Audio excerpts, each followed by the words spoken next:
Oh my lord.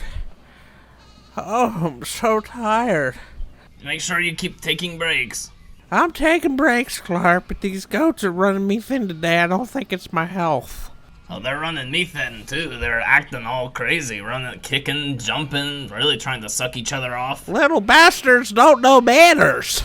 No, that's for certain, and I'm starting to think maybe we should have watched that video for creative and healthy punishments, because I'm just beating their asses, and they're not really responding to that. I've been whipping them with my cane.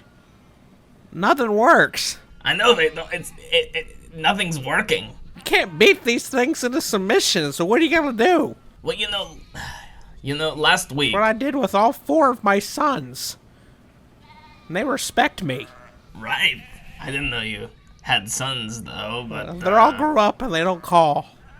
Sore subject, I can see. I'm sorry. No, it's not a sore subject. I was a great mother. Oh. Probably would be a good grandmother if they introduced me to their children, but none of them call. Disrespectful little bastards. That is really disrespectful. Oh, wait, watch out for that one. He's about to bite you on the ass. Little bitch! You little fuck! Keep hitting him. He's not learning his lesson. Get down! Oh, I'm gonna strangle it! Okay, Beverly, careful. Wait, just okay, until I'm not gonna kill you. He's still breathing. Just until it passes. Here, I'm going to pet it. Okay, it's nice and soft. He's still breathing. It's going to sleep. Alright, just lay it over here in the shade. What the fuck are you two doing? Hey, DG! How's it hanging on a Thursday? How's it hanging? What the fuck is this goat doing laying here? Oh, he was having a real big he was being mean, so we forced him into submission, just like the video said. We choked him out. You forced a goat into submission? What kind of communist party you running here? No communist party, socialism.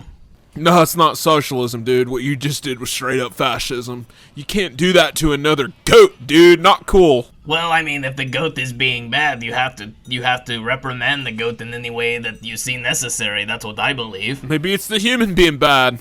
Well, when the human's being bad, sometimes we flat out shoot them in the head. Hang them from a gallows. I know that's chop right. off their head. I know that's right. We've put people in a guillotine and chopped their head off clean as day back in the olden days. Kind of fucking savage are you? Well, it's not savage. Go back to Savage Island, get off Goat Island, get off my fucking property right now. DG. I'm kicking you off the premises. Well, DG. Get the fuck off the property! Whoa, DG. Hang on.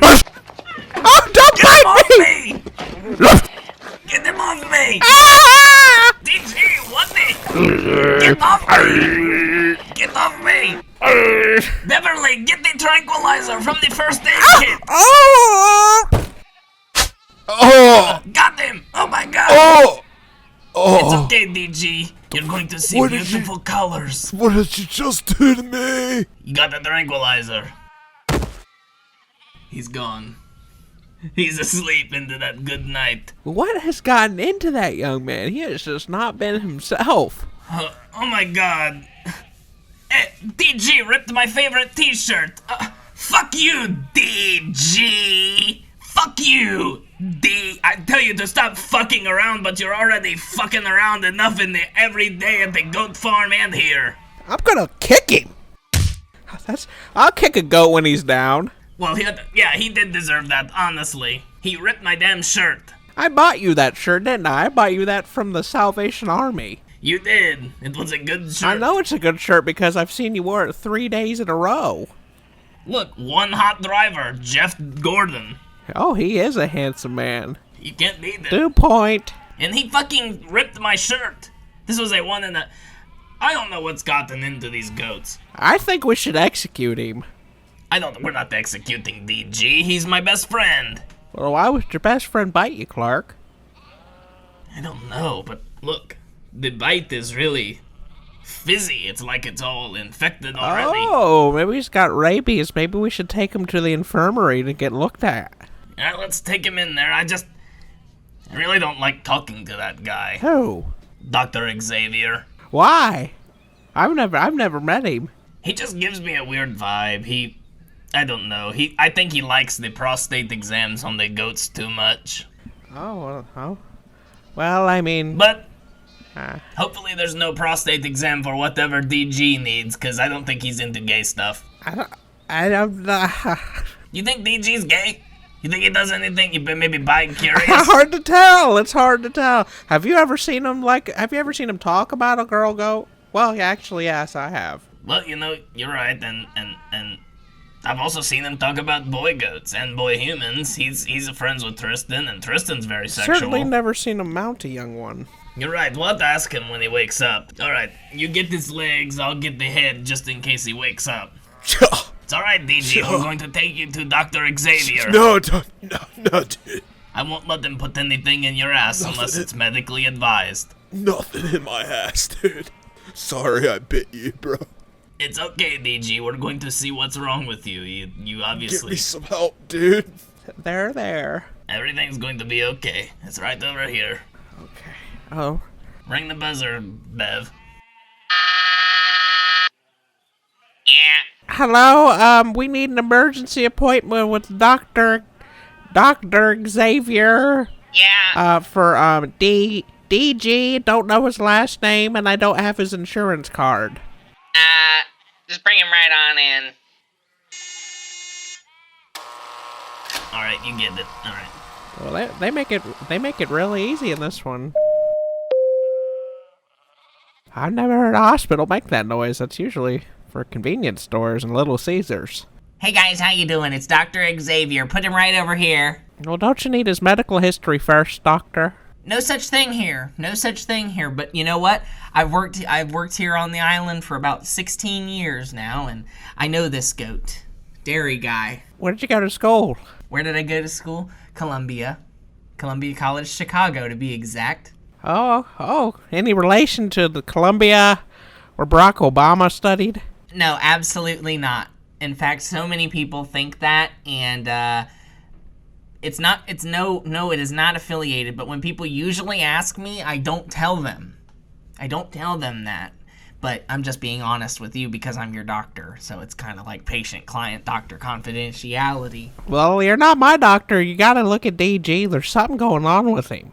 Yeah, you know, a lot of the goats these days. He bit my husband's shirt off. Did you know that? I know. He bit my husband. We were just sitting there minding our own business, and this goat came in and started talking all mean and bit my shirt, and I've been kicking the goats all day because they've been unruly. Yeah, we've been spanking, kicking, choking them out. Spanking? We don't know what to do with them, doctor. Can you just tell us what's wrong with them and let us go and give him some medicine? I mean... Can you just fix him? Well, that's certainly what I'm gonna try, ma'am. What is your name, by the way? I just have to put you down as the witness. Bev. Bev, okay. And I assume you work by your uniform over at the nursery? Yes, I do, and I also work for the cheese production company. Oh, very good. I love the spicy jalapeno. That's mine. That comes straight from the source. Shake my hand, ma'am. Nice to meet you. Nice to meet you too. I'm glad you enjoyed the cheese. It's very good. I love to spread it over apple slices during my lunch breaks. Well, apple slices are kind of unconventional, but you do you. Now listen, Doc, speak to me in English. What's going on with him? Well, English. I'm just gonna take a few blood samples here, okay? English, please. Blood sample. Okay. I'm drawing blood. And I'm just gonna take it over here. And while the machine is running the test... No, not the ass. No. He specifically said no blood, no nothing with his butt.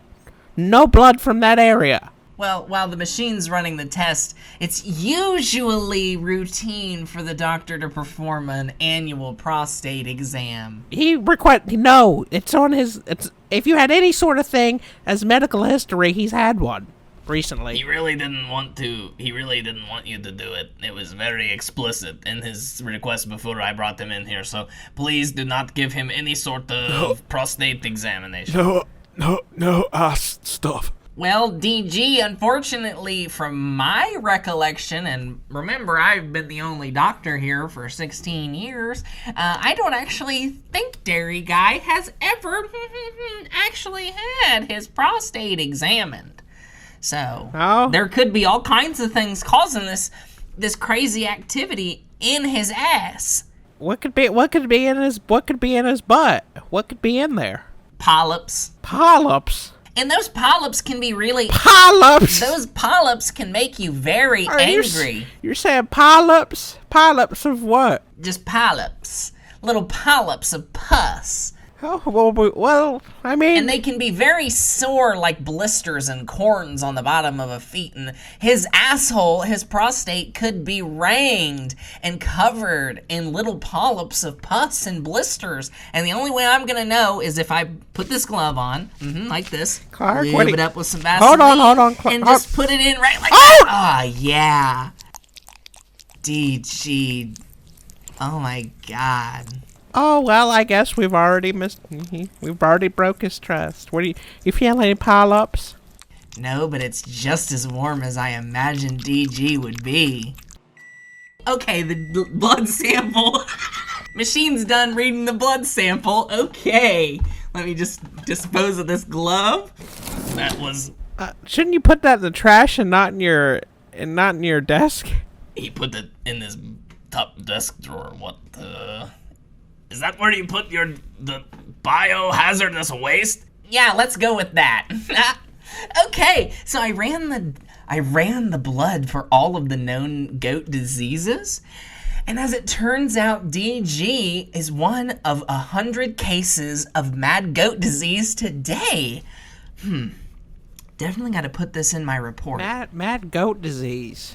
Yeah, it makes the goats unbelievably angry for seemingly no reason, and that's probably why your good friend DG here, who's normally very docile, almost like a stoner, has suddenly become so aggressive. Well, how'd he get it? That's a good question, and it seems that Well, answer it. Well, that's what I'm trying to do, Bev. Don't be around the bush. All I'm saying is we don't actually know right now what's How going on. do you not know? You're a doctor who went to Columbia State, Chicago. You said you had 100 cases. Like, how big of a sample size do you need before you can determine what caused this outbreak? Well, it could be a number of things. It could be a water infestation. It could be a food infestation. It could be airborne, something like the coronavirus back from 2019 and 20. There's really no telling. And that's the problem. But that's what I'm trying to get down to, Beverly. So can humans get it? Can I contract his mad goat disease? Humans can certainly and absolutely get it. My partner Alfonso recently got it in the recent plague, and he has actually passed away from it. Well, you know, last week, Doc, I don't know if you know anything about this, but last week I was actually kind of sick myself. I thought it was just because of all the cheese I was producing, but I wasn't angry, just more so almost on the verge of death. Do you know what that was? Well, in humans, let me go over here and get my Grey's Anatomy encyclopedia here. Oh, he must know what he's doing, Clark. Okay, here it is. He's got Grey's Anatomy. All right. I believe it's on page 162. Wow, what a memory. Yes, right here. In humans that exhibit signs of mad goat disease can usually say that they are drained completely of all energy. That's exactly how I felt. So I can't give. Did I give him this? Well, how could you? Well, Beverly. Oh my God, you're the missing piece. You're the. What? Where's my notes? Okay, come over here. Okay, so 3 weeks ago was when you all started making cheese. You're goddamn right. And 1 week ago was when you said you felt sick. And that was when the mad goat disease broke out. It's genius! What? That's quack science if I've ever heard it. I'm not responsible for mad goat disease. Are you saying that our cheese, which is very healthy, very pasteurized, passes all of the tests, and is very socialism, and we give it to the community, you're trying to say that that is what is causing mad goat disease? It appears that way, or at There's least no way. at least the spicy jalapeno. Now, how much of your batch would you say is the spicy jalapeno on average? Like, are you looking for percentage?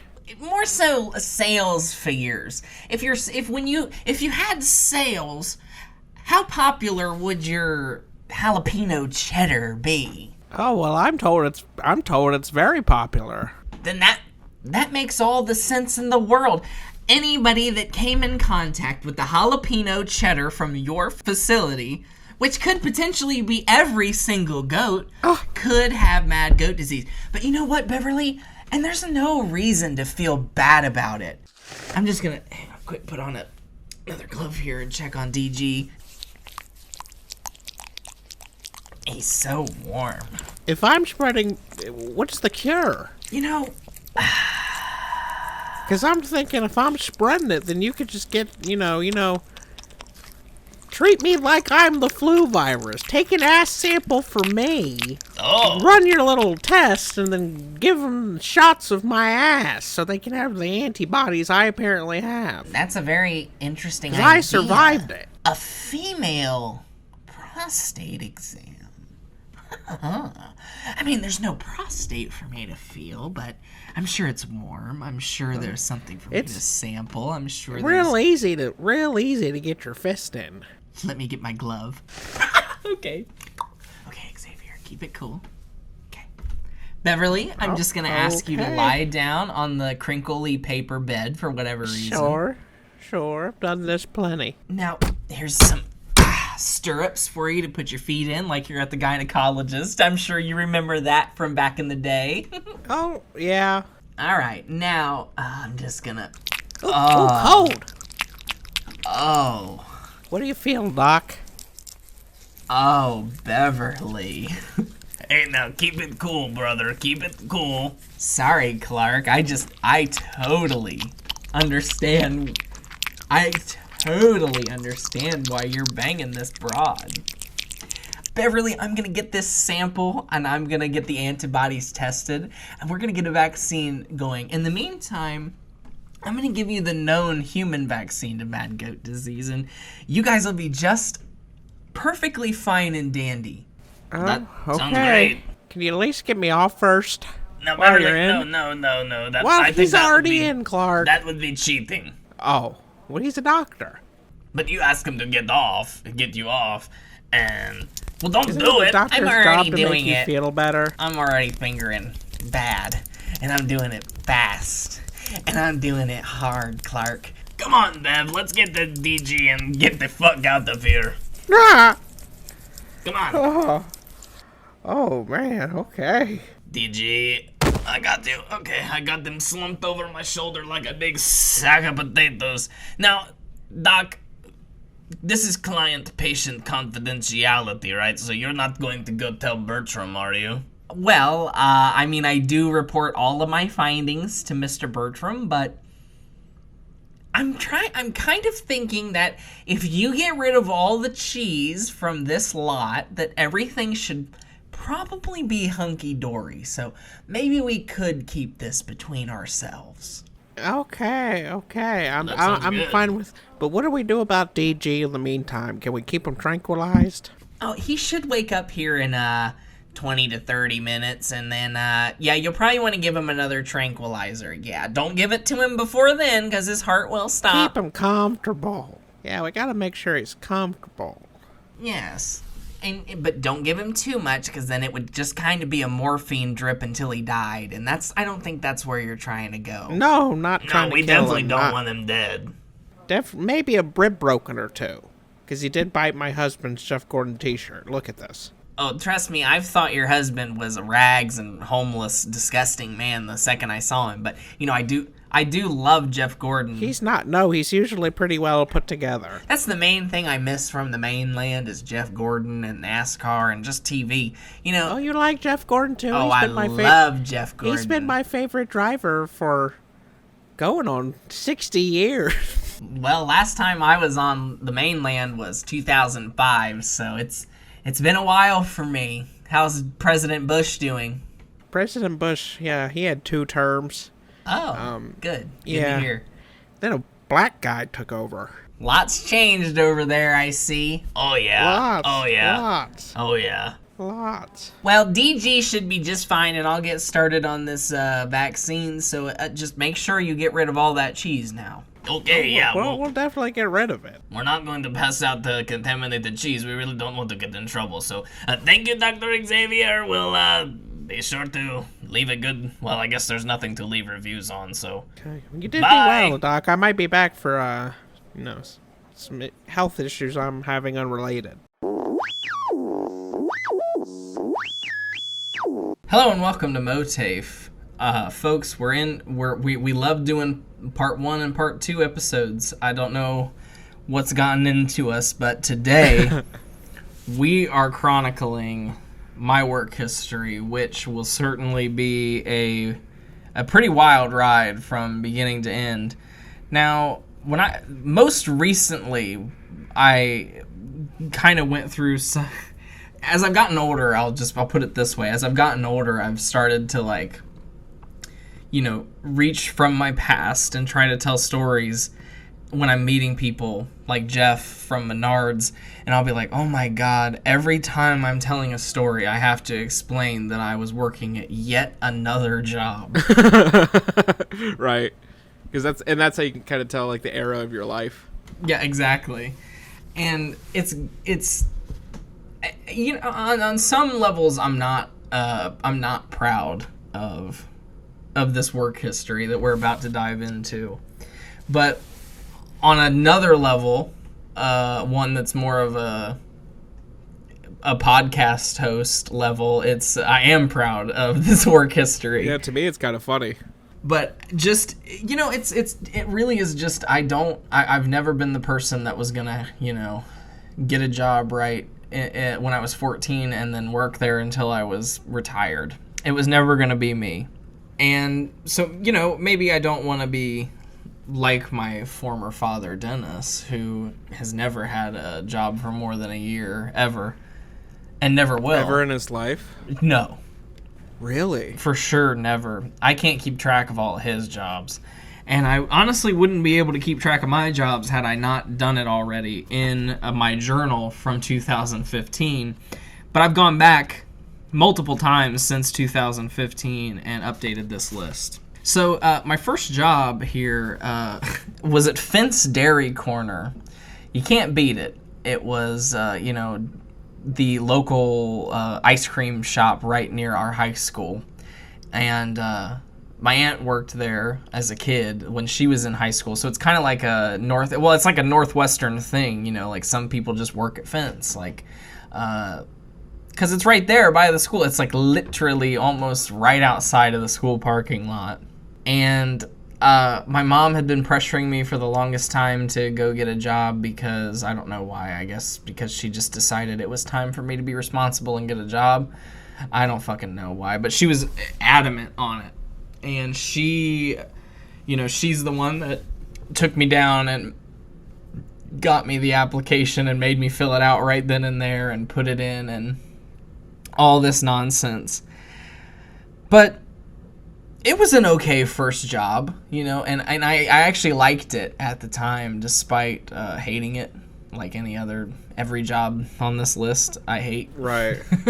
But I actually did kind of like it for what it was at the time, just as a starter job. But they paid under minimum wage because they were a small business, so I made like maybe $7 an hour, which is still what the minimum wage is today, like $7.25 or something like that.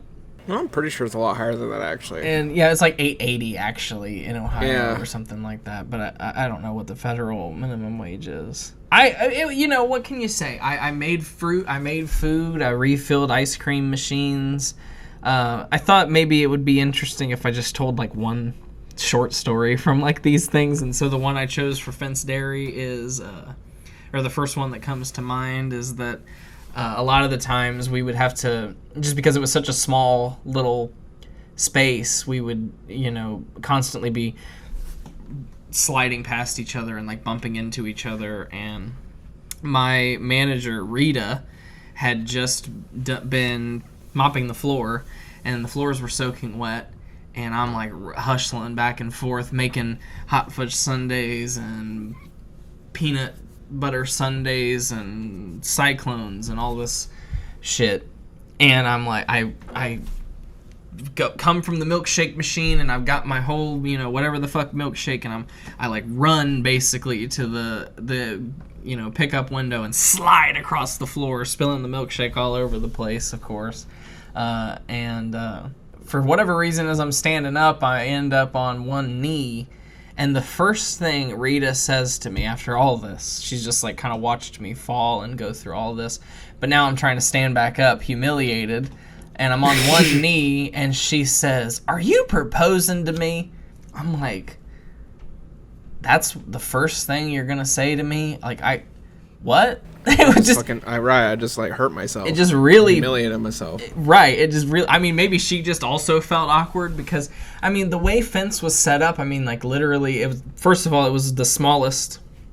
Like a shack. It could fit in my apartment. It was so small. Like, it was. Yeah. And it had a little porch, essentially, that people could wait for their food on. But there would be times, especially after like baseball games or musicals or something, where it would be completely 100% jam-packed in that little waiting area with just hundreds, not literally hundreds, but 20s of people standing there, like just waiting for their ice cream, like with their, humiliating. Eventually, it was only open during the summer, and after we came back one summer, I was just like, you know what, just don't put me on the schedule this summer. And they tried to say that, she's like, well, this will go on. I just remembered this. She said, my other manager, Joy, she's like, well, this will go on your permanent record that you didn't give a 2-week notice. What, your permanent record of Fence? I don't know what the fuck she was talking about. As if we just have a permanent record as adults of like our work history. Right. Like, I'm like, what the fuck are you talking? We don't have a permanent record of like our work history. You fucking right. Maybe she just thought. I feel like she knows that, but maybe she just thought that. Maybe she just thought that you would believe that because you're like a high schooler. Right. And yeah, and of course there is one in high school, but like Anyway, I was not embarrassed to quit at all. But I did have a lengthy time off before I got my next job at the Bullskin Diner, where I was a pizza chef / delivery driver. That was the first foray into delivery driving. And this was another scenario where my mom was like, well, I actually know the owner, Mindy. We went to school together. And my mom worked there a long time ago when it was B&K something, B&K's, but she worked there a long time ago, and now Mindy owns it, and blah blah blah. So it was another scenario where she desperately begged me to go in and apply. I didn't hate it. I really didn't hate it. I had a scenario where I at one point was like hazed for being gay by my fellow employees who were like a 30-year-old woman and her like 30-year-old boyfriend. So like that was really, and I did, it's interesting because both Bullskin Diner and Beck's Place, which are the same restaurant under different managers, but I worked at both places doing the same job, and both places I quit at least once out of LGBT defiance. Bullskin Diner, a woman that I worked with, Jennifer, and her husband or boyfriend Robbie, they were just the kind of people who, they were certainly Republicans and conservative, like redneck kind of people, but they were the type of people who bully, like as a joke, but not they like you, but they're like, oh, but like we pick on you, and that's like how we show our affection. Now I was still I mean, I was like a freshman in high school, or like a sophomore in high school, but I was still in the closet. I wasn't a homosexual. I was, but I wasn't an outed at all. And towards the end of one of my shifts with Jennifer and Robbie, they were pulling stuff out of the freezer in front of me, and one of them was like a frozen cucumber. And Robbie said something like, I bet Zach likes this. And Jennifer picked up something else that was phallic shaped, and she's like, no, I think he said he takes these. And she's right, Zach? Like, isn't this what you like? And I'm like, no. Like, I just felt really uncomfortable. Like, it was honestly like one of the most uncomfortable experiences I've ever had in my entire life. And there were just more small comments like that throughout the rest of the night. So I left, and I called Mindy, and I'm like, left a voicemail. I'm like, I'm never coming back again. I did go back. We all had like a intervention talk, and then I worked there until I graduated high school. And I left a note on the board that said, see you on Broadway, which is just fucking, oh God, unbelievably cringe. Somewhere in there, though, which I think maybe this came out of order, I worked at Springfield Regional Medical Center, too, as a dietary aide, which was certainly an interesting experience. My mom and dad both worked at Community Hospital at, Springfield Regional Medical Center at the time. My mom had worked there for 20 years or so, and they talked to the manager of the food area and was like, hey, my kid.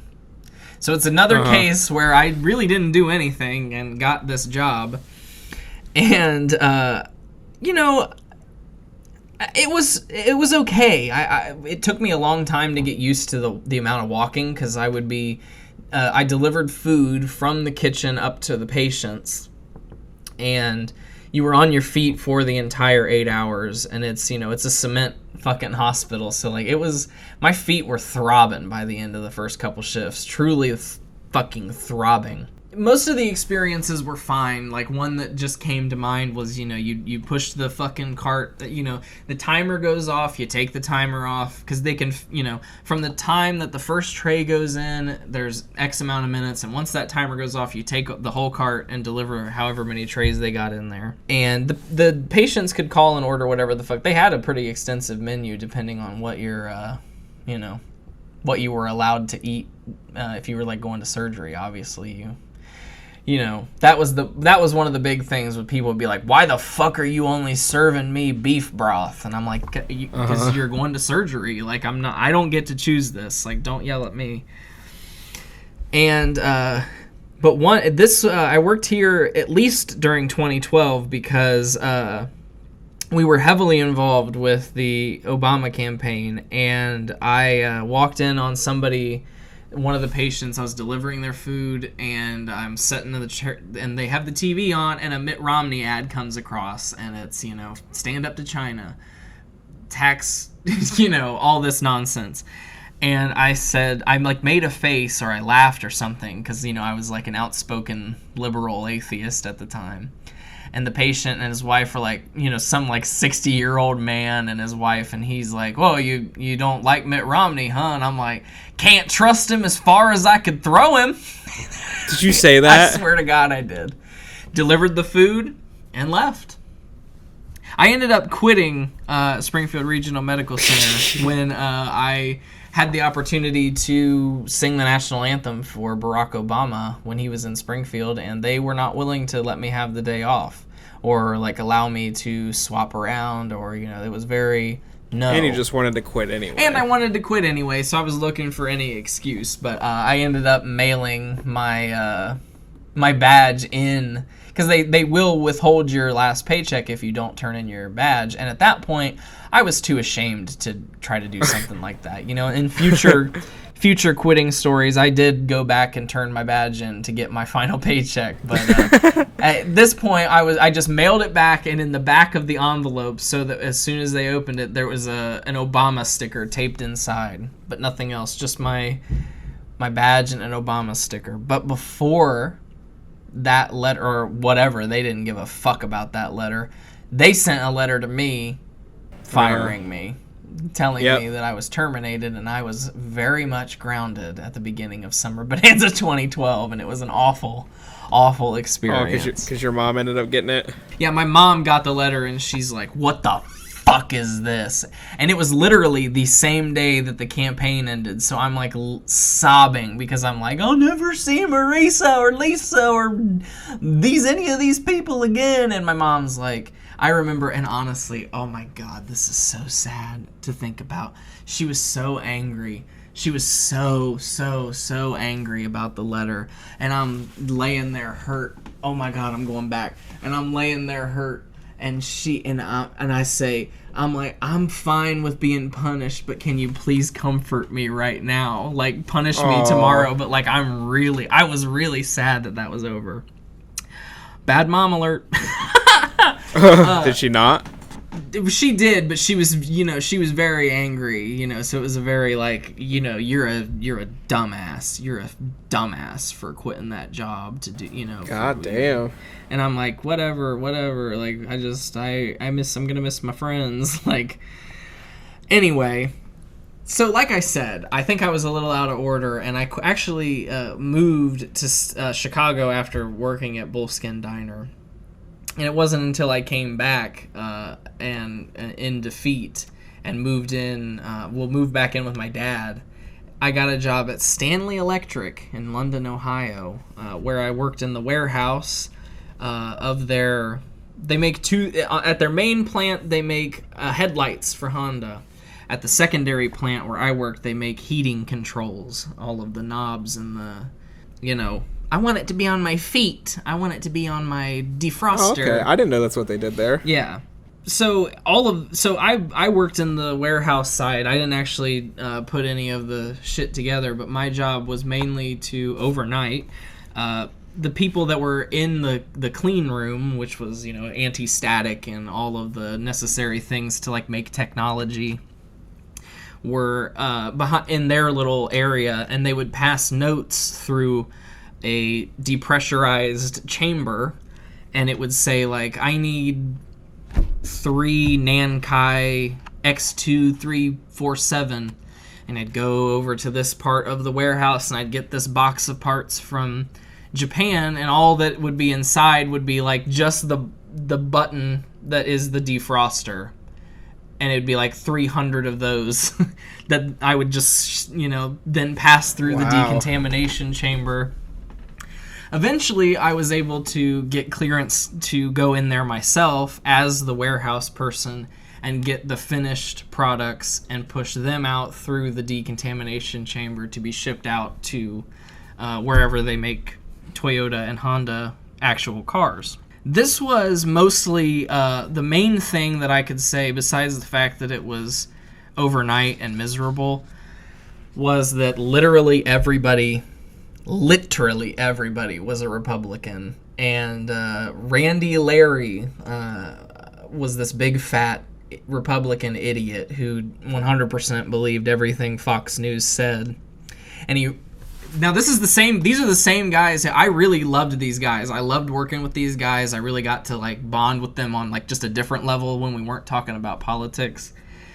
And I really liked working with, and chatting with these guys. These blue collar, 60-year-old men. And, this is the guy that taught me how to drive my first forklift, and they were like standing on the side, like fucking clapping for me. They were good guys, but that's cool. He rolls up on the forklift and he says, so you hear that, what did he say? He says, so you hear that damn Hillary's gonna fuck your president on this Benghazi. I'm like, I just don't have any comment on that. And he's like, well, she done nailed him on Benghazi. He's cooked. His goose is cooked. And I'm just walking away, and he just keeps, like, driving his forklift at, like, you know, Oh my God. 0 miles per hour alongside me, just to keep saying 4 dead Americans and all this. Absolutely ridiculous. One day, as I'm leaving, it's 7 a.m. I've already been there overnight. I'm dead inside as fuck. I just finished up everything I was supposed to do. Randy, same fucking guy, comes up. I'm inside the clean room. I had done everything that I was supposed to do as the warehouse person in the clean room. And I'm getting ready to go out, take all my shit off, and leave. Go stand in line to leave. And Randy comes up from the warehouse side and goes bong, bong, bong on the glass. And he says, "Take that trash out!" through the window. I'm like, that's literally not my job. I'm not going to take that trash out. Not my job. I didn't say that to him. I just say, you know, I'm like, and I give him a thumbs up and I go take my stuff off, put it in the locker. And as I come out of the clean room, Tom, one of the other guys that worked back there, he goes, "Did you get that trash like Randy asked?" And I'm like, "No, I'm not doing that. That's not my job." And he's like, "Ugh." And so he go, Randy, I didn't give a fuck. I go and get in line. Randy comes out. He's like, "You seriously left that trash in there?" I'm like, "Well, it's not even full, 1, and 2, it's not my job. And it's 7 a.m. Debbie on first shift, she's a lot more strict than Mike, and she's gonna give you a write-up." I'm like, "Give me a fucking write-up, dude. I don't give a shit." I clock out. I never went back. Is that how that happened? Yeah, never went back. Now, of course, it needs to be mentioned that that was a very terrible decision, because very soon after that, I ran out of money, and in desperation and in my just horrible state of being after Chicago, I committed fraud and stole like $130 from my best friend. 130 hard-earned part-time hour wages, you know. I just stole it like it was nothing, put it in my bank account, and went to Target and like got McDonald's and stuff like that. Like, that, so awful. Truly terrible. And I'm glad that we're here today past that. Yeah, it happened. While that happened, after you moved out and I was waiting for, I put in 30 days notice and I'm like, "Hey, I'm moving out."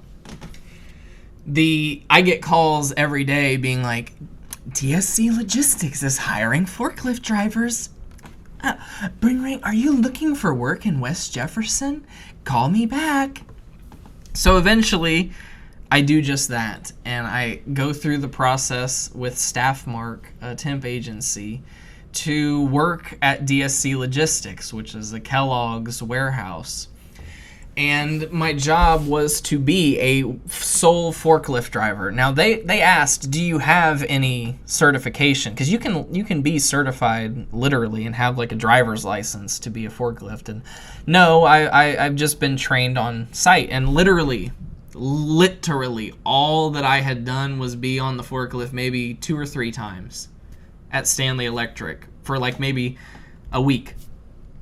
But I was able to get hired, and I was able to pass like the little test, the safety test, to be able to get hired on. And I started out writing an electric pallet jack, building all of the different pallets, picking orders of different cases for like, oh, you know, this order needs 63 cases of Pop-Tarts, and 60 cases of Pop-Tarts is already together, so I need to go get 3 individual cases. And now I need 50 of the, 27 of this to complete this truck, so I gotta get 6, what the fuck ever. That was okay. It was very manually exhausting, and I knew that it was not going to last very long. And I started wasting all of my PTO and wasting all of my call-offs, and eventually got to the point where they were forced to hire me or fire me. Like, it was either like, "You've missed so many days that I either have to hire you and count this as one of your like floating holidays, or fire you." Yeah, well, I think we know what they chose. And they chose to hire me, so I got hired on. Are you serious? Yeah. Yeah. And so I got like 2 more weeks of PTO, and I didn't take it for the longest time. And they put me on a pull pack, which is a different type of forklift that has an attachment. There's a certain type of product called direct store delivery, which has well, you might know it, Mr. Quillen, after working in like Meyer, you might have seen or even dealt with some of these deliveries, but they come on like a slip sheet. It's called a slip sheet, but it's just a little piece of thin cardboard that all of these crates of like Cheez-Its will stack on. Yep, that's what most of ours came on. Yeah.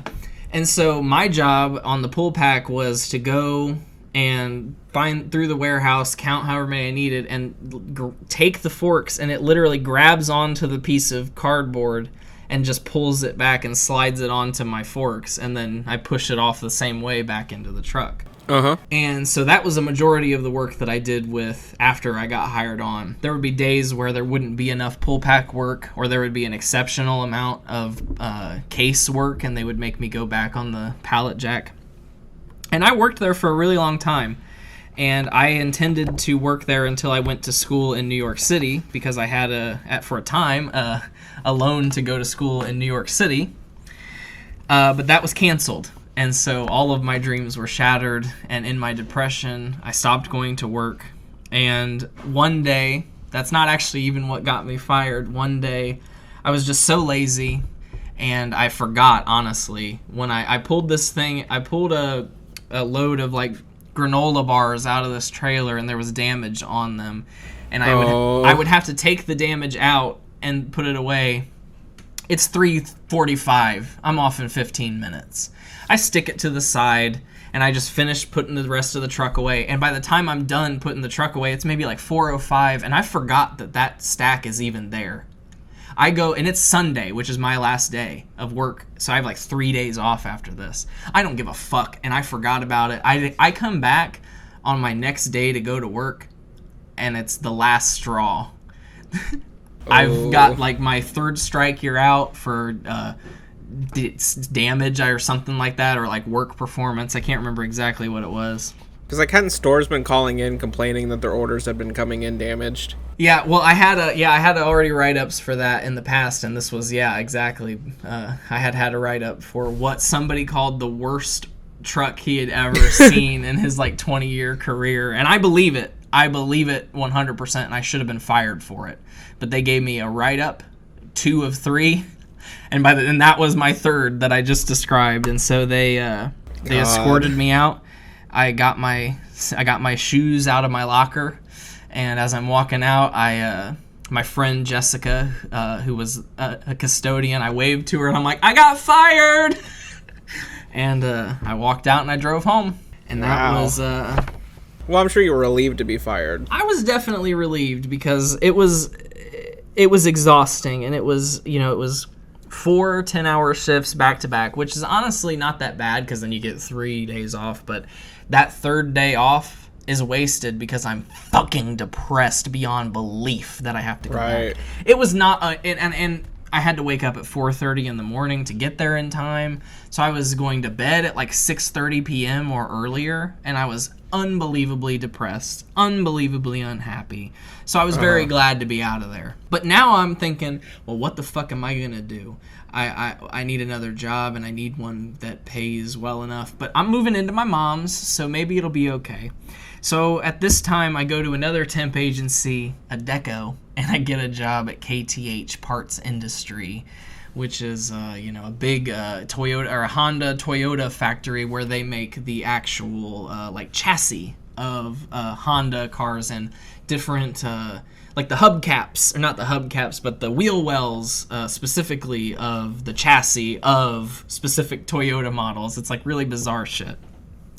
And my job was to be a forklift operator, where I would take, I would go around to the various production lines and be like, oh shit, line C3 needs a big ass tray of metal.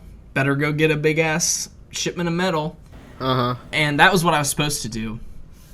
I went through the whole orientation, which was like a week or whatever. Passed all the tests again. I get out on the floor on my first day, and it is, first of all, the guy that's training me is literally Will Ferrell. Looks just like him. Really? Looks just like him, but does not have the welcoming or funny personality of Will Ferrell at all. This dude, not welcoming at all. And I mean, it's a factory. Nobody's going to be very welcoming there to begin with. They're all miserable, but like he was not. And it's very loud. You have to wear earplugs anyway. So like anytime that he was speaking to me, it's like, put that over there and move it like this. And I'm just like, no, you know, it was a terrible experience. Uh-huh. Back where they started me in on the dock. And they wanted me to unload after we ship all of our products. After they shipped all of their products out to the Honda factories would send the containers back to KTH to be refilled with new parts. So my job that day was to get all of those off of the truck and put them away where we kept all of the empty containers. The problem was these containers you had to pick up. You had to close your forks almost completely. It was like the space where your forks went, instead of being oversized like it is on a pallet to where you have like some wiggle room to squeeze them in there, it was almost exactly the size of the fork. Wow. And so you had to be exactly precise to get these motherfuckers in and out of the thing. So I get in there and I'm having the worst fucking time even getting the forks in the containers. And these people are out there literally like waiting for me to come out of the trailer. Going, I get one out. They're literally, and these are what are they called? Propane lifts. That's so annoying. Instead of electric lifts, which are silent, these propane lifts are literally like, you know, and when you floor it, they literally like put off steam and like they are intimidating as fuck. And these people are not at all following the safety that I am used to. I mean, and I am very, almost to a fault, and it's become a meme in our friend group, you know. I preach forklift safety. OSHA and forklift safety. Not at KTH Parts Industry. These people did not listen to the presentation that was given at orientation because they were like, I thought they were going to fall over. They were turning so fast. I thought they were going to flip their lifts. I was not comfortable at all. So I finally get one of these things. The Will Ferrell goes in there and helps literally guide my forks in there, which was humiliating. I get my things out. And then it's even worse because now I have to take these big giant metal bins and stack them, which would be fine if they were flat on the bottom, but they're not. They have 4 legs like a table, and each of those table legs has a rivet, like a divot in it, so that the one underneath is more stable, so they stack perfectly on top of each other. But you have to get those table legs essentially perfectly lined up, or it won't stack. I couldn't do it. I mean, I could not do it. It was one of the worst, most awkward, terrible experiences of my entire life. And I had just had almost a year of forklift experience. I didn't go back after my first day. I called my grandma. I talked to her about it. I'm like, Mama, I don't know what I'm going to do. I was so anxious. I was like sick to my stomach about going back. Unlike any job I've ever had, I was like, this is not for me at all. This is not for me. And I didn't go back. And for the longest time, I had already moved out of the Northridge apartment, but I still had like X amount of days left before I had to like turn the key in. So I would wake up in the morning at like 5 a.m. at my mom's house like I was going to work, take a shower, sometimes not, and I would just go and sit in the empty Northridge apartment. Literally, the just bare-ass empty Northridge apartment and just sleep on the floor. Like, oh, that's so sad. It was awful. But hey, whatever. And eventually, somehow, Bella, quote-unquote, opened my diary and dragged it into my mom's bedroom and they just happened to read that I never went back to KTH after my first day. So I got into another huge, unbelievable argument. Holy shit. While I was working at DSC, because I had those 3 days off, now I didn't intend to get a second job, but Becky Metzger, who I worked with at Bullskin Diner, remember that, listeners, called me up, and she had recently somehow become the manager of what used to be Bullskin Diner, and she was reopening it as Beck's Place.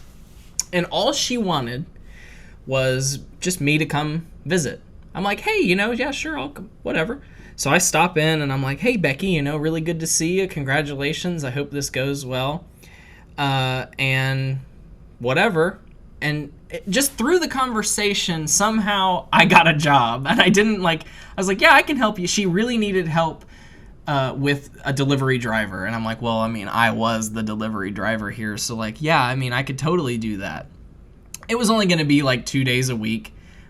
Of course, they were my off days, but it was going to end up being that I was going to work 7 days a week. And I did. Oh. I actually ended up working 7 days a week for some time. And part of the reason was, you and I weren't friends, and I was still friends with Jordan Burkhardt, but for a time, the only other person that I hung out with was Royal Nicholas Benton, who I am very fortunate and blessed to have met through Beck's Place. Nicholas, of course, worked at Beck's Place because his dad was and is still dating Becky, and that's how we met. And so at a certain point, I would just go into work because my friend was there. So, which is honestly a recurring theme. But Beck's Place had a bit of a curse, and it was transphobia. And that old curse of transphobia. So Beck's Place, Lawrenceville is an awful place to try to have a restaurant because it's, population maybe 12. Literally, yeah, really not that many people. It's not. So you're already asking it to be people visiting Lawrenceville, and the only people who would ever drive through Lawrenceville are the people of Northwestern. So you've got maybe an audience of 1,000 possibly. So it's never going to be a successful business. And one of the only ways that this restaurant, through all of its iterations, has been able to stay open is through contact and business with Pendleton Farms on Upper Valley Pike. And Pendleton Farms is owned and operated, at least currently and at the time, by Scotty Pendleton, who is a morbidly obese, disgusting Republican farmer.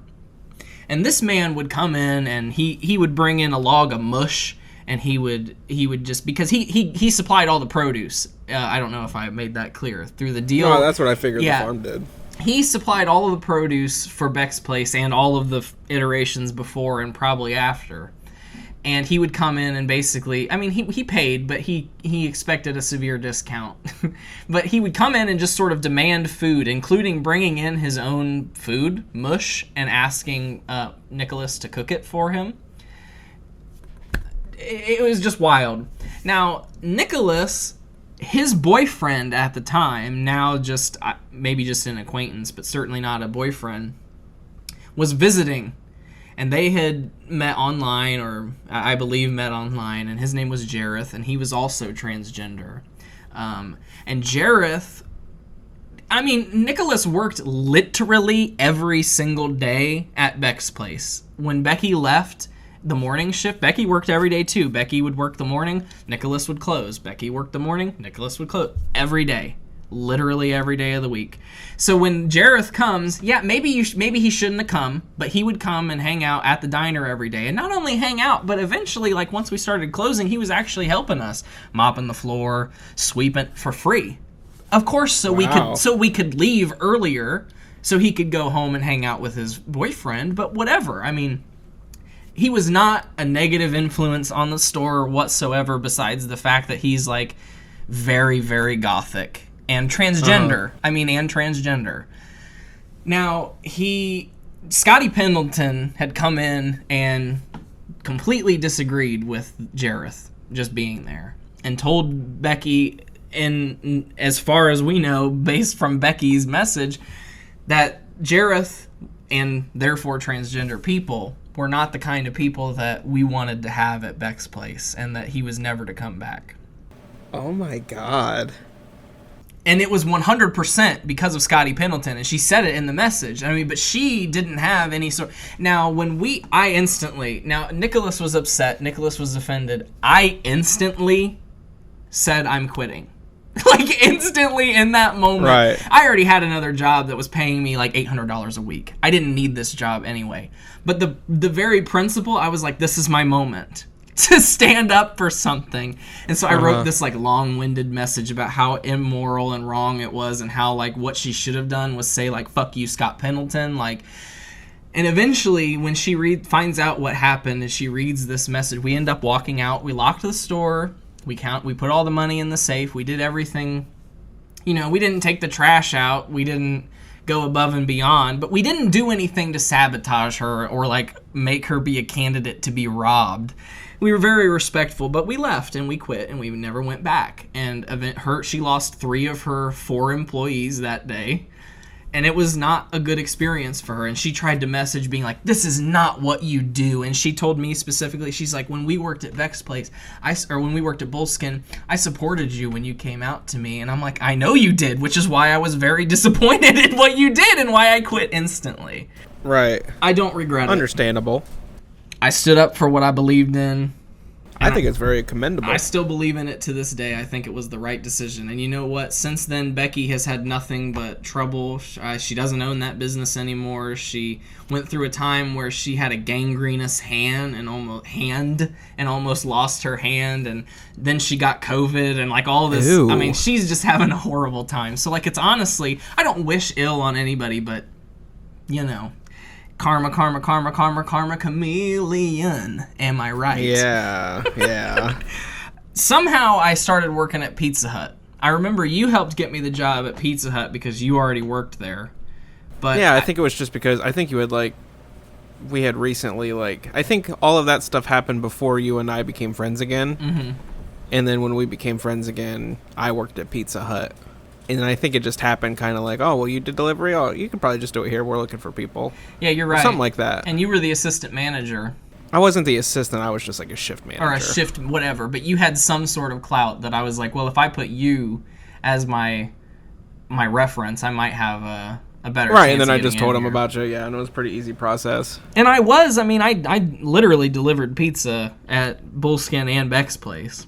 So I had experience. And they would just take anybody that would be willing to drive. For sure. Anybody. And when I got hired, it was Matt Henry. Was that his name? Fucking.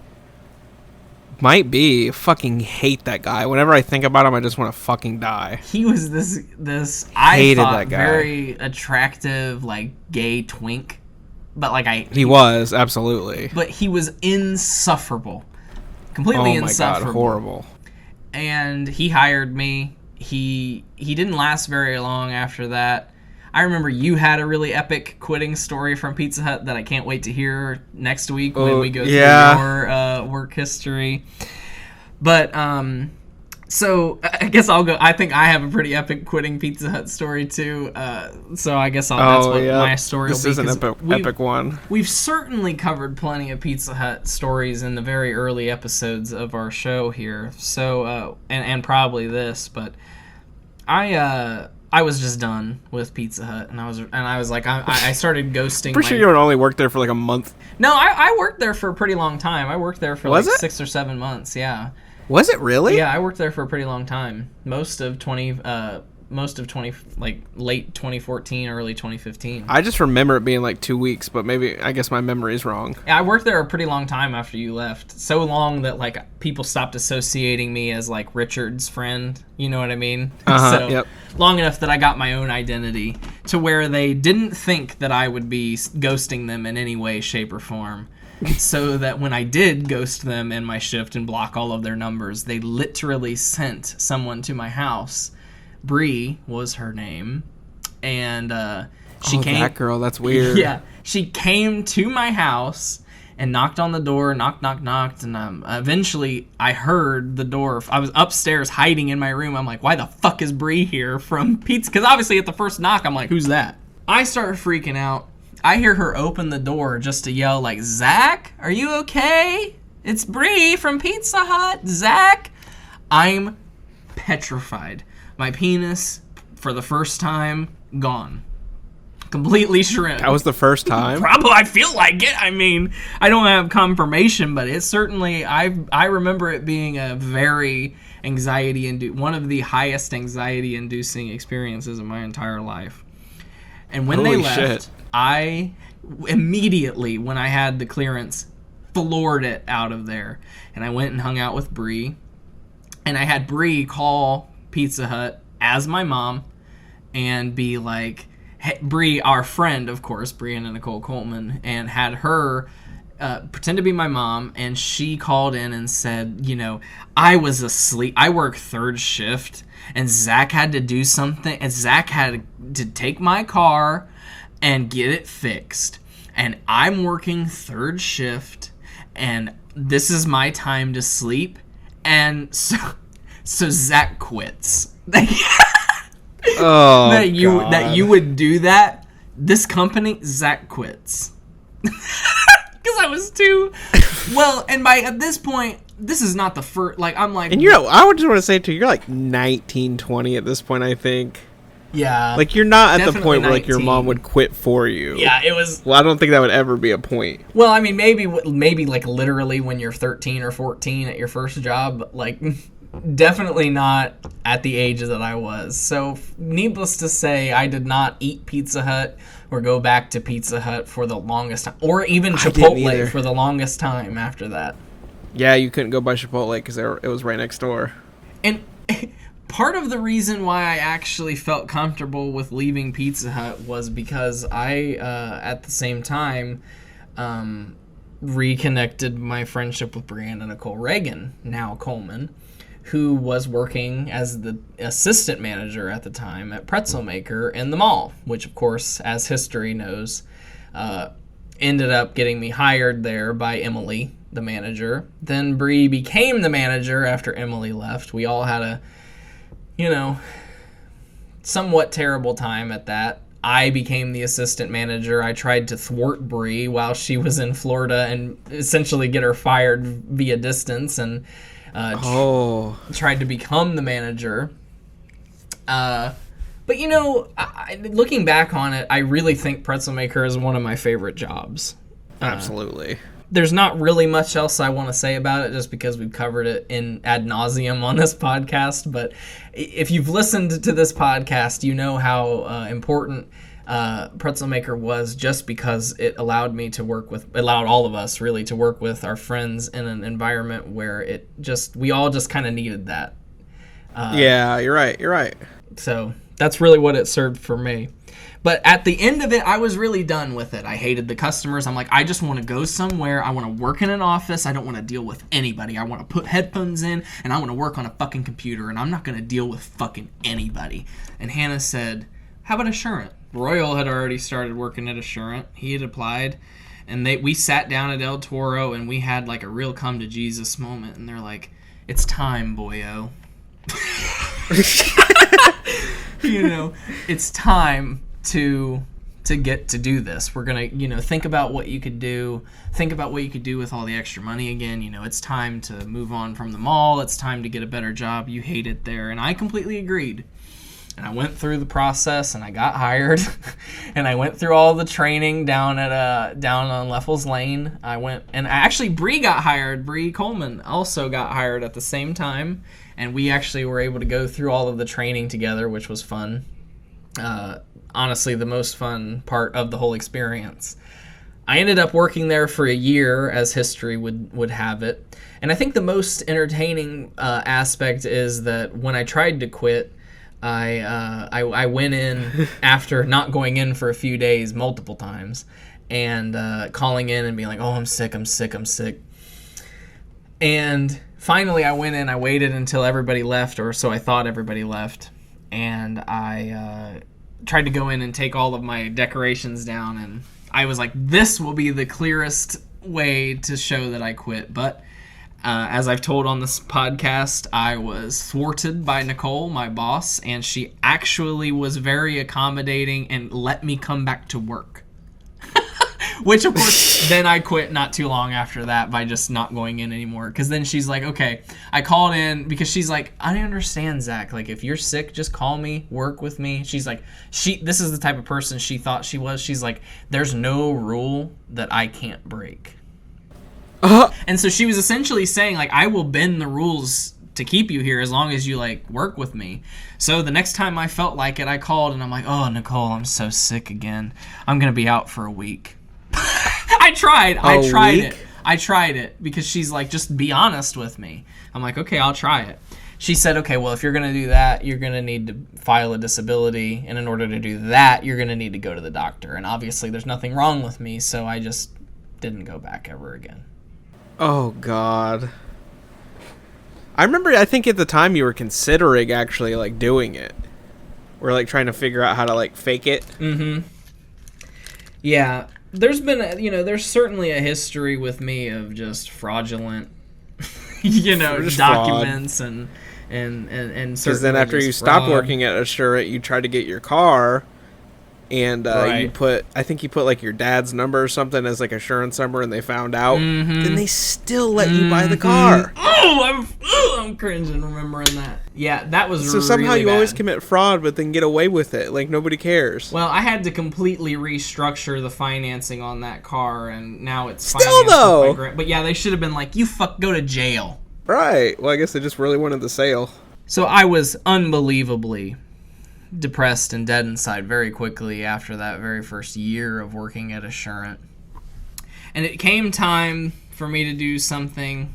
I was in therapy. I was, for the first time in my life, the only time in my life, I was in therapy. And I was not doing well. And the sort of final nail in the coffin was when when we had our next falling out in our friendship. That coupled with what my counselor said to me about how my dream of like performing was so unrealistic, sort of like him saying that he would be a pitcher for the Reds ever in his life was the same as my dream. I went on a walk with my grandma and I'm like, fuck that guy. Fuck this. Like, this is some bullshit. I'm wasting my life. I'm going to do something about it. So I went back to school. I enrolled at Clark State. And at the same time, I auditioned for American Immersion Theater, though at the time it was simply called the Murder Mystery Company. And I got hired to do improv murder mystery shows. They're lightly scripted. And some of them are public ticketed events to promote the Murder Mystery Company, and some of them are private, like birthday parties or corporate events, that kind of thing. And I really loved it for the longest time. It really like sort of revived me in a sense, while also going back to school. Both of those things really sort of kicked me back into gear, kicked me out of neutral, so to speak. Right. And it began to turn towards the end. All of the characters were kind of cringe. I mean, you came to one, and you enjoyed yourself. Seemed to enjoy yourself at the time. I think you actually won an acting award that night. I did, yeah. I thought it was fun. Yeah, it can certainly, if you're for what it was fun. It's like, yeah, you certainly have to be in the right headspace. It's cringe. I mean, it's definitely cringe. And after a while, I really started to feel cringe. There was one performance in particular where I literally was playing, like, there was one show that there was a magician that was the one that gets murdered. And so it starts with a full-out magic show. And I was the magician / detective, because obviously the person that gets killed comes back as the detective, spoiler alert. And so I'm at a kid's private birthday party in, like, Upper Arlington, Ohio, having this awful... Is that where it was? Yeah. Having this... Man, that's where Abigail lived. ...terrible experience. And nobody is interested in what's going on. The kids aren't interested. I'm playing a magician, and it's supposed to be bad. In the script, he's a bad magician. but they don't get that. And so they just think that I'm bad, and like it's like it's like cringe to me on so many levels. Like it's cringe that they're too stupid to know that this is like the script. It's cringe that that is what I'm doing. It's cringe that they think that I'm bad, and that there's just so much about it that was cringe to me. And a similar experience at another show, we did a bar mitzvah at a synagogue. I should say a bat mitzvah. It was for a young lady. I remember this. And we did a show. It was a 1920s themed show, crime and punishment. And one of the characters in the show is named Genocide. And yeah, it was a terrible experience, and that lady ended up writing a complaint email, very much like the Jewish lady that she was, and tried to get a full refund. And I very passionately defended my cast and my fellow friends. To be honest with you, it was my main income at a certain point. I quit Assurant and it became my main income, American Murder Mysteries. And over the December and January season, I did like 40 shows. Yeah, you were doing a lot. And I was gone like all the time doing these murder mysteries. And once they started to be work and cringe, I wrote an email to Felicia and I said I need to take a break. And then I never did any more shows. But we're still friends. The right way. We're still friends. So what can you do? But that was honestly one of my last jobs. Not one of my last jobs, but at the time it was one of my last jobs because I was enrolled at Clark State at the time. And so once Murder Mystery one of the main reasons Murder Mystery started to be an issue was because they wanted me to come up every Tuesday down to Cincinnati every Tuesday for a free rehearsal. And I had my other free rehearsals for The Last Pirates of the Vast Golden Treasure to attend, and that was much more important to me. Eventually, though, I did need money. I couldn't just live on my Clark State checks forever, and so I began doing work-study at Clark State, which is what I consider to be my next job, which includes working the front desk / all of the events at like the Hollenbeck Bailey Conference Center, working backstage at the Kuss Auditorium, and working the bar at the Kuss Auditorium. I really was a jack of all trades at Clark State. And honest to God, that was probably my favorite job, just because it, especially like working backstage at the Kuss, it doesn't get better than that. No. And obviously for somebody, especially for somebody who's like into theater, right? And I remember once, I don't know if you remember this, but when we went to see Once at the Kuss Auditorium, I do remember that. We sat we were really close. We were like in the pit of the orchestra, and if I remember correctly, or like one of the main like seats, one of the first rows. And I remember somebody came out from backstage that was one of the stagehands, and I recognized them. And I remember remarking, I know I thought to myself, but I think I said out loud, like, I know him, and like if he can do that, why can't I do that? And like within a year I was. So I think that's cool as fuck. a really good experience. But of course, we can't forget the whole time I was in college, I supplemented my income with DoorDash. Yeah. It totally sounds like I'm doing an ad, but that's just next on my list. It's one of the jobs I consider, because at one time, you and I both, the only job that we had was DoorDash, and we were really trying made to it make work. it like a full-time gig. And you can. I mean, at a time, we were making some good money, but it sucks.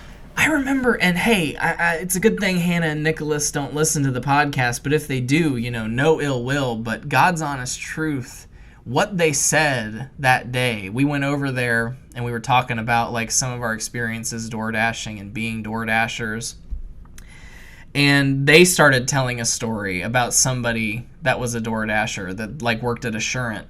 They were like, yeah, we're and again, all peace and love if they do happen to be listening, but they're like, oh, we saw, XYZ from Assurant at, Chipotle, and we're standing there waiting on our food, and I said, oh, hey, XYZ, and I realized he was there to be a DoorDasher, and it's like, Oh, I remember are you that. serious? Like, and You and I were like offended. and we were both like, oh, like it was because that's what we were doing. This is like what people think of us. Yeah, and so then, not only did our friends think that, but then I started like kind of really paying attention to like the other DoorDashers. Like I would drive down to Dayton, and I would be like, okay, well let me look, and I'd be like, oh, I totally get it, because it's like a scary 50-year-old man, or it's a trashy 40-year-old redneck white woman. Yep, that's exactly what I was imagining too. And it started to really get to me, the when it was my main job, because like even still, like I think I've DoorDashed like once or twice in Savannah, you know what I mean, just because it's still an easy way to quickly make 30, 40, 50 bucks. Yeah, but for sure. when it was my main job, it started to get I had like another identity crisis where I'm like, this can't be all I am. Right. And that's when Dennis, my former father, aligned me a position at SEI, being a security guard at Topre. Now, my dad, as I mentioned at the beginning of this episode, is a serial job quitter. But he's also somehow a serial job getter. And somehow he's been able to convince people to hire him in as, like, managers. I don't know how it's possible. The man didn't graduate school, period. He, like, stopped going to school in, like, middle school. He did not go to school. Not saying that you have to go to school to, like, be successful, because, whatever, but, like, he doesn't have those qualifications that it wasn't they're like he hiring was self-studied. him for. Right. So he would just hire people willy-nilly, and this was the first time ever that I actually took the job, because he's offered me a position. Well, why don't you come work for me at Navistar Security? All you do is sit there. You can't beat it. All you do is sit there. And sometimes you call your son to bring you new pants because you shit yourself. That's all you do. You just sit there and shit yourself. True story. So, I start working there as a security guard while they are still in construction.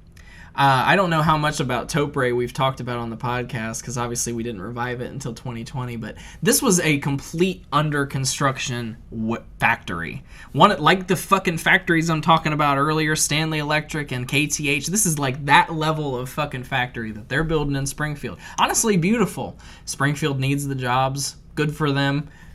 I would never work in the factory. They're gonna they end up making KTH, type products, Honda fucking chassis and shit like that. All I have to do is sit out in a sweltering hot, I started in November, so it started out kind of cold, and eventually in a sweltering hot, strike that, reverse it. I started in the summer when it was sweltering hot, and then eventually it was freezing cold. That's what I thought it was. Shipping container. A literal shipping container. With a folding chair and a folding table. And I think maybe like a mini fridge. And a mini fridge that my dad bought and then made them reimburse him for. So literally like nothing. And then eventually they added a porta potty, because eventually we started going inside too much to use the restroom, which was an issue. That's really where this started to fall apart for me, besides the fact that it was just awful work, meaningless work, eventually glorified lift gate. It got to the point where like they wanted us to literally just stand by the cone and do nothing else. I got in trouble for like sitting there reading for like hours and hours and hours and hours when there was literally nothing to do. That was bad. You got in trouble for playing video games when it was hours and hours and hours with nothing to do, because that was bad. And eventually it's like, well, you shouldn't even be sitting. Well, there's nothing to do for like literally. Are you serious? I shouldn't be what? I shouldn't be sitting. Now you'll obviously you worked there too. Eventually you got hired on, and that was fun. We had a good time there. I think working together whenever we could. Oh yeah. You'll obviously you'll be explaining some more about Topre next week. But when we quit, it was we quit together on the same day. It was a true. Now, I didn't need any excuse. As you can see by this is the end of one whole page of my journal. I didn't need really an excuse to quit any of these jobs. But we started to be really belittled by the people that worked absolutely. at Topre. It started with don't sit down to even like where'd that fat kid go and I don't ever want to see him again. Like that kind of shit. Really just that I was there to hear, right, sitting inside of the shipping container where they couldn't see in because they're in a semi. Yeah. And I literally hear them say that. Truly awful experience. RJ goes through the whole process of quitting over the phone. And when he's done with that, I load up my dad's mini fridge and I write a note that says I quit Jacob Crabtree. Because Jacob Crabtree was the guy that was saying don't sit, don't go to the bathroom, don't do this, don't get running water, don't do that. So I put I quit ... and I wanted them to know Jacob Crabtree is the reason why. And then you and I got in the car. That's so mysterious though. It left. Kind of reminds me of just like Roanoke. It does. because we abandoned the site. And then it just there was nobody to guard it at all. Literally we just left it. Literally nobody there to guard it, and I was guilt-free from the second we did it to this day. Guilt-free. I'm guilt-free of it now. At the time, I felt a little anxious about it. Yeah, you had a really awful time with it, including not blocking him right away and hearing from him, including, why didn't somebody tell me that that Topre has nobody guarding it? That was so bad. Horrible experience. Now, a lot of these transitions, it's like they overlap so much that I start to not really know how the transitions happened. But I remember finding my next job on Craigslist, which is always a good indication of a great job. But I was like, okay, let me I remember now because this was a long time. I worked at Clark State for like 2 years, my whole time there. So that was my main job. I worked at SEI on the weekends after Clark State. So that whole time I was working at Clark State and Topre, and then eventually just went back to just working full time at Clark State until I graduated. And when I graduated from there, I started working in Columbus. Or not working in Columbus, but going to OSU. And I needed a job, and I'm like, I want to do something that is going to be related to my field as much as I can. And I'm looking at like movie theaters, and I look at Craigslist, and I find a job selling tickets as a ticket salesman for the Dayton Performing Arts Alliance. Now, this is the combination. Sounds amazing, right? It seems like it would be okay, but this is the Dayton Performing Arts Alliance is the combination of the Dayton Ballet, the Dayton Met Opera, and the Dayton Symphony. They all joined from 3 separate entities into one, combining all of their finances together, all their marketing, blah blah blah, as the Dayton Performing Arts Alliance in like the 80s or 90s. But that's what they are. And so my job was in the Victoria Theater, which I thought was incredible at the time.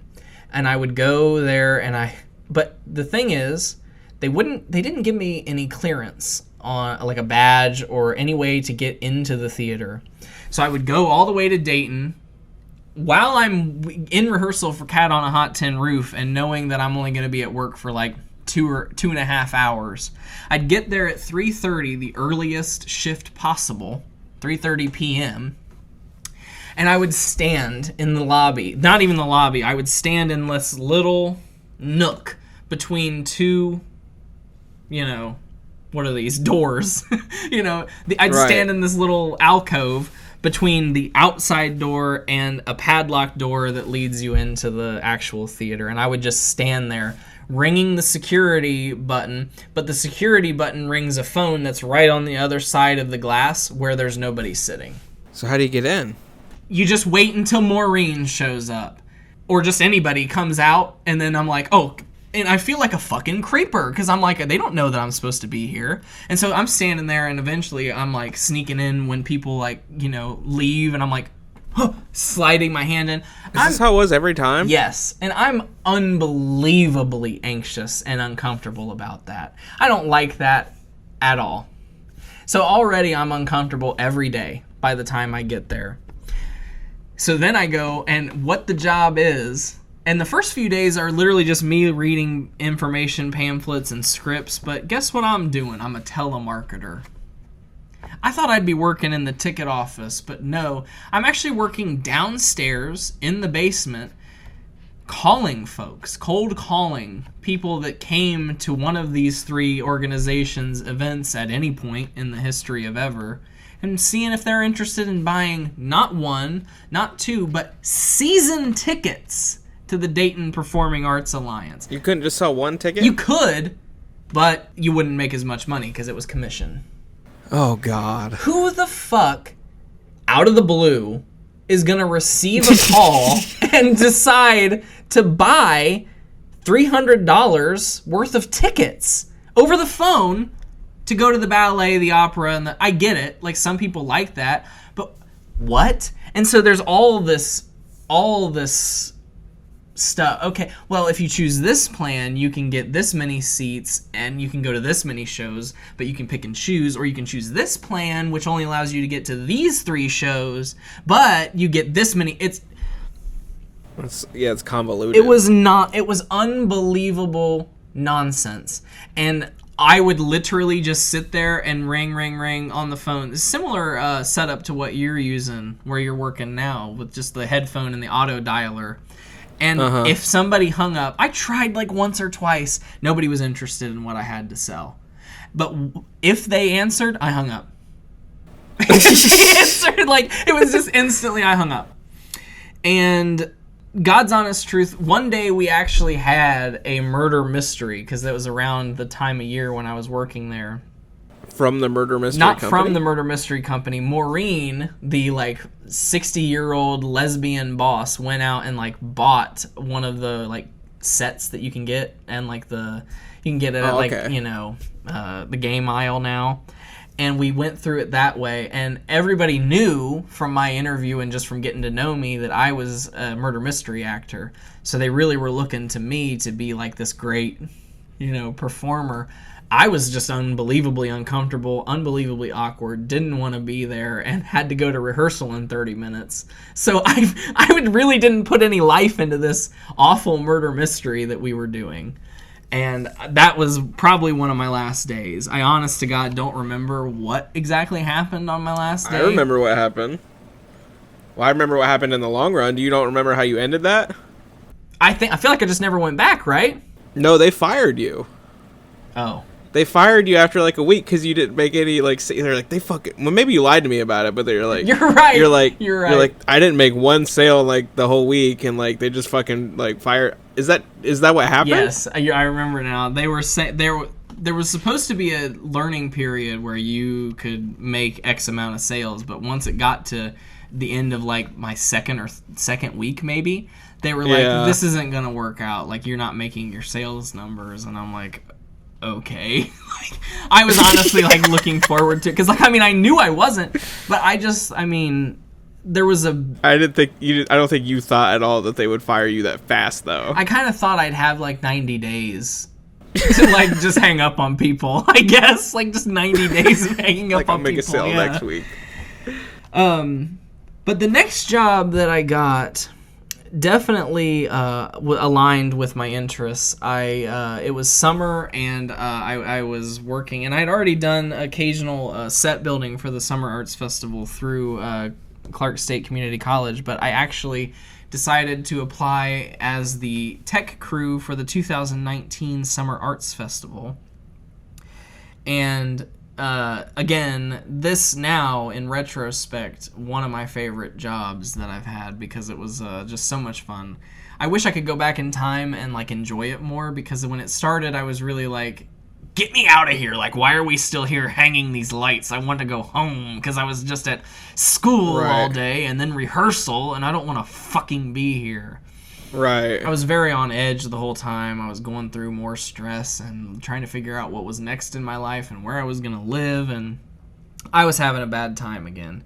And I wish I could go back and enjoy it more, especially because I think I kind of always thought I'd be able to do it the next year. And especially at the end of it, once I really started to appreciate it and enjoy what I was doing, I'm like, I'm definitely going to try to do this next year in 2020. Of course, 2020 canceled the Summer Arts Festival, so that was not possible. But not only that, but my friend Chris Astorino, who was the boss, essentially my boss and the technical director that summer, actually passed away. So that would have been a really terrible thing to go back to and try to, like, relive that summer, essentially, without the person that really, like, made it what it was. So it really would have been... I'm glad it did. So obviously the 2021 Summer Arts Festival just ended, and it was a completely different crew. God bless them, but it wasn't for me. But I will say a good Chris Astorino story. I had to climb up into the catwalks in the overhang there at the Veterans Park Amphitheater. And I was absolutely fucking terrified to come back down because it's just rungs it like literally folds up during the show so it doesn't distract anything. So it's like a little rickety folding ladder that folds out of a pole. And I just couldn't figure out how to get back on it to go down. That was my biggest issue. How do I get back on the ladder to go down it? Because I'm looking down and it's just a straight fall.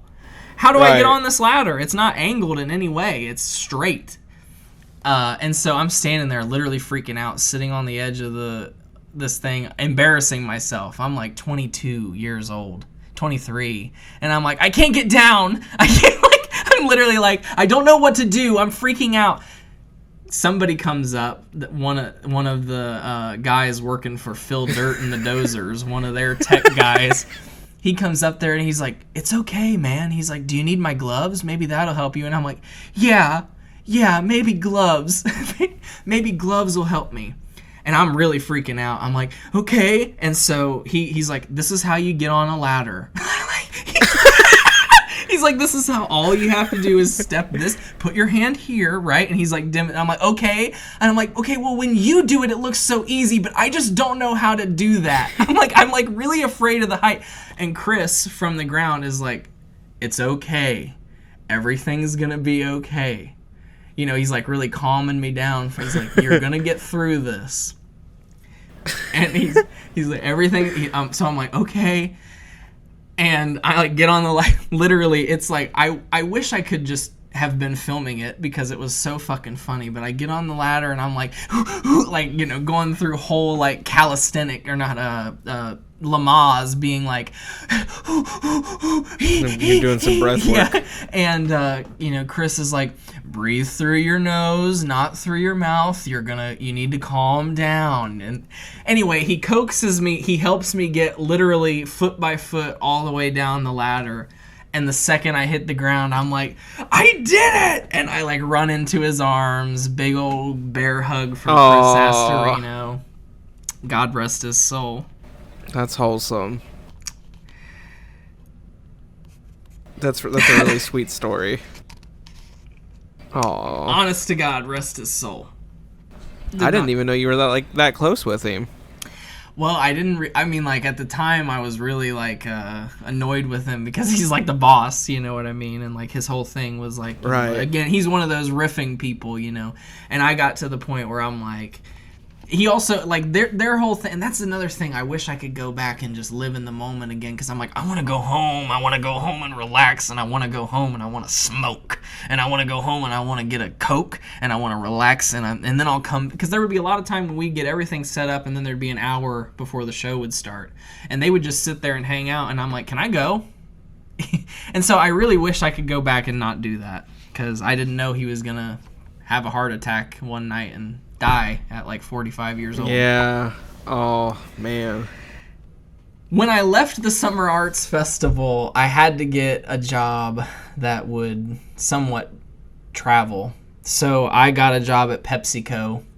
Seemed like an okay job because I'm like, well, look, I'll go around. I got hired to be a traveling merchandiser, which meant I would go store to store and stock the shelves at various grocery stores, stock the coolers with Pepsi products, make it look pretty. I'm like, that's cool. And you know what? I would love one day to build a big old display where it looks like a fucking football going through, like a football of Dr. Pepper going through a sun-kissed goal, you know, during the Super Bowl. I'm like, I would love to do shit like that. Yes, sign me up. I get hired, and I'm used to, at this point, going through orientation, going through getting training, all of this. Literally, they started me and they're like, you're going to go to training. I don't even know what the company's values are. I didn't know, you know what I mean? Like, what do you mean I'm going to go to training tomorrow? So I show up on job in like some IGA in Bell Fountain. And I start and I meet, I'm like just waiting for, I don't know who. I text him. They give me their number on my schedule. I'm like, hey, you're going to be training me tomorrow. He's like, okay, I'll meet you outside the IGA. So I'm just like sitting outside. I don't have a Pepsi shirt on because it's my first fucking day and there's no orientation. And I'm literally just standing there. So I wait until this big burly man shows up and he's wearing a Pepsi shirt. And I go to him. And I'm like, hey, I'm the guy. I'm the one you're supposed to be fucking meeting here. So we go through the whole process. It's fine. It's whatever. I really, really slacked off at this job because there's no supervision. You go around to these various stores, but my boss is some bald cuckold in an office in Fairborn. He doesn't know what's going on. Really? He's, oh my god, he's like this fucking hunchback, fucking bald dweeb, Devin Ketchring. There's his real name, folks. I don't give a, I hate this guy. Facebook. Granted, all of the criticism that he gave me is 100% valid. I did not go to Durr Road Kroger, which was like my regular Kroger, ever. I like for months. Yeah, like I started training there, and so one of my first days alone, once I got out of training, I'm like busy. It's like 6 a.m. and the manager, Kim, comes out and she's like, hey, Pepsi, get all these pallets off the floor. I'm getting ready to open my store. Like, you know, it's obviously already open, but it's really open. And I'm like, ugh. And I never went back to that store, but I was scheduled to go back to that store every single time. Did you ever get the pallets off the floor? Yeah, I took them back. I was like, fine, bitch. I'll take the pallets and put them back. But in my mind, I'm like, well, I'm just done for the day here. I'm just done here. So I take all the time, put the pallets back, don't do anything else for her store, and literally never went back except maybe like 1 or 2 times. So there was most likely a Pepsi crisis at the Durr Road Kroger. For sure, because there would be sometimes I would go to these stores and they were like almost completely wiped out of Pepsi products. Like all of the Dr. Pepper is gone. And I would spend all the... But it became... I would drive from Columbus after I moved to Columbus. I would drive all the way from Columbus, all the way after my OSU class, all the way from class to East Main, in Springfield, East Main Kroger. I would go in there and I would stock them to my standard, which was not to their standards at all. And then a lot of times, I would go right back home and not go to either of the 2 stores that I was supposed to stop at after that. A lot of the time, one of the stores was Tuttle on Walmart. So, like, I would go on Walmart on Tuttle. So I would go to East Main Kroger, do them, and on my way out back to Columbus, I would go and hit Walmart on Tuttle and just never go to Durr Road. Well, eventually they got on and knew what I was doing, and my assistant manager, Alex, was waiting for me at Durr Road to give me a retraining. And I never showed up because I was already clocked out and on my way home to Columbus. And so he said, "Where are you?" And I'm like, "What do you mean?" He said, I'm here at Durr Road waiting for you." And I said, "Well, I already got done with Durr, so you must have got there after me." And he's like, "Well, then did you not stock anything?" And I'm like, "I did." Oh. And I sent him pictures of the last time I was at Durr Road. And I was like, "So if it doesn't look like this," and he's like, "Those are the pictures from last time." And I'm like, "I quit." I texted him back and blocked the numbers. So awkward. And that was that. Those pictures have metadata. I know. And I was like, well, it's okay. It's okay because right now, you know, I'm getting ready to get my financial aid refund at OSU. And the living arrangement that I'm in, my daddy, my sweet, loving father, has agreed to pay the whole rent. And all I have to do is pay the Wi-Fi and the utilities. So I don't need to get a job right now. Until I take my dad to the airport, he gives me a thumbs up and I never see him again. So instantly, I go on a hunt, and I'm like, I need a job. How am I going to pay $965 of rent and all the utilities and my car payment and my insurance every month by myself? Right. And I put all of that on my application. Why do you want a job? I said literally like all of what I just said in my application to a company called Menards Incorporated, and within an hour received a call, not from the one I applied to, which was the Hilliard Rome location, which was the closest one to me and brand new, but from the Morse Road location.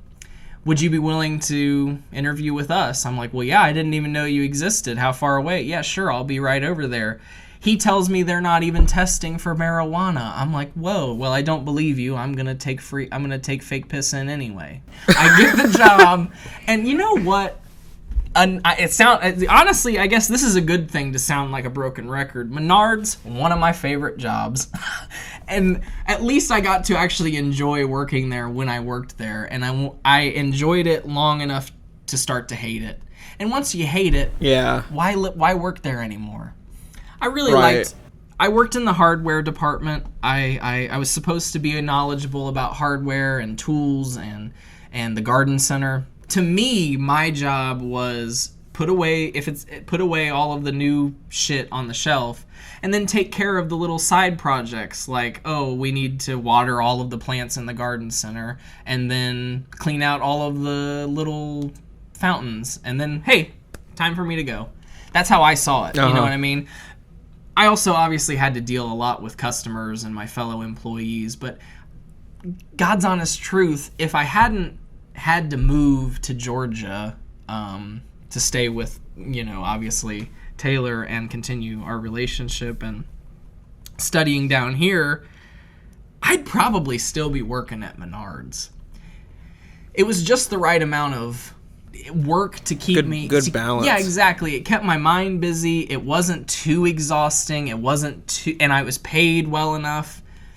And that was what I was doing all through the COVID pandemic, all the way up until about a month before I left for Savannah, because I wanted to make sure that I had some time to hang out with my friends, including you and Bree, and I wanted to hang out with my family a lot before I moved.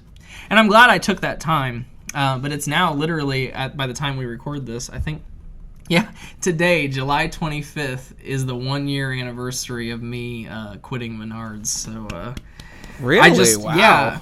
Yeah. One day, I was just having a really bad day, and I knew I was getting ready to put my 2 weeks notice in anyway, and I was really worried about how to say it, because I actually for the first time really liked these people, and I hadn't really even like opened up to them to tell them I'm moving at all, so it would just be a complete shock to them anyway. So all I did was one day I helped my coworker dump a table into the a display table into the dumpster, and then I went on my lunch break and I just didn't go back. Because after lunch, they were going to have me work in the electrical department. And I'm hardware. I don't know anything about electrical. I'll be anxious for the rest of the day. I'm not doing that. I think about it a lot to this day because I had a lot of friends there. And I think about them a lot, and I wish a lot of them had, like, Facebook so I could, like, still be friends with them and be like, hey, everything's okay. But really, since Menards, I haven't really had a job that's, like, been that important. Or, like, so, like, next I worked at Islands Ace Hardware for about 2, 3, 4 months. But they didn't give me very many hours. I was getting scheduled like 20 hours a week, but I'd go in for my shifts, and after about an hour, maybe even less, they would start to tell me, well, there's not enough customers. And it's a small business. It's a franchised Ace Hardware. All Ace Hardwares are privately owned. And I said, well, sorry that you're not busy, but like I need more hours than this. And I got hired on seasonally at Target to stock shelves, similar to what I did at Pepsi and Menards, which is how I got the job. I was working in the toy section during the busiest time of year, Christmas, and I really had hoped that I would be a good enough employee to get hired on after that, and I think I was. But when it was time to go home for Christmas break, I asked if I would have a job when I came back, and they essentially told me no. So when I came home to Ohio to visit Christmas, I did not have a job to come back to, and I knew that, and it sucked. But I had enough money saved to bide me over until I got my job at Publix, where I worked in the deli, serving mac and cheese and green beans and fried chicken. And they have a whole DoorDash, online ordering, dine-in area. It's like a whole... When I applied to Publix, I wanted to work as a merchandiser. I wanted to work... I didn't want to. I didn't want to do it at all, but I had to get a job now that I'm back from Christmas vacation. So right. I checked on the box that I was willing to do all of the departments, and I didn't realize that they actually desperately needed somebody to work in the deli. And I'm like, okay, well, maybe it will be okay because I'll just be slicing cheese and it won't be that bad. But this is I accepted a full-on food service job, which was not what I wanted at all. So it's been a real learning curve to really get back into that mindset. So I was very lucky that once I graduated from OSU and got my degree, basically within a week, I applied to be a substitute teacher with the Savannah-Chatham County Public School District. But here in Georgia, by the time this episode airs, I will have started as a substitute teacher. But as of now, I'm still about, X amount of days away from my first time teaching those little sprouts what their heart's desire. I'm really hoping to get into some high school classrooms because that's what I'd like to teach. I'm getting ready to go back to grad school, hopefully to get my teaching certificate or my teaching license and master's degree, and hopefully be able to teach high school drama as my next job after being a substitute teacher. That's what I'd like. I mean, of course, hey, folks, I'd love to perform. I'm still hoping that honest to God, tomorrow, Jason Robert Brown knocks on that door and says, you know what, I saw your tweet. I saw your tweet about wanting to open a Jason Robert Brown repertory theater. Let's do it. And you know what? You should play every role. And I'm still waiting for that dream to happen. And I still would love to audition for things, and I'm hoping that someday I can say, hey, like I had a paid acting gig as a background actor in Devotion, which should be coming out next year or something like that. So I'm still trying it, but folks, I'm not gonna say my mom was right, but as I've gotten older, I really understand what they mean about a backup career, because you kind of do, when you want to be an entertainer, have to have a fucking day job. And if I have to have a day job, I guess I'll be a teacher and I'll direct Guys and Dolls. Right. Hey, I it's think going that to be seems fun. reasonable. Yeah, it's going to be fun, and that's what I'm looking forward to. And I'm hoping that I'll have some fun substitute stories to tell on future episodes of MOATAIF, because I sure as fuck don't have any fun stories to tell from making, 30 pounds of mac and cheese for the Rotary Club's, catered event. So I'm hoping that I get some fun stuff here. Folks, sorry that you clicked on one of the longest episodes of MOATAIF, but when it was time to talk about my work history, we knew we were going to be running. You can't get around it. There's a lot to get into. There's just so much. And all of those stories, all of those places, if we really sat down, could really have like a whole 2-hour episode about them. Oh, But, absolutely. folks, that's going to do it for this week. Next week, we're going to talk about Mr. Quillen's much shorter, but no less interesting work history. And, of course, we'll get into some other exciting events in our opening segment as well. But until then, thank you for joining us. Thanks for enduring, and stay moated. I'm just a small town boy from Appalachia.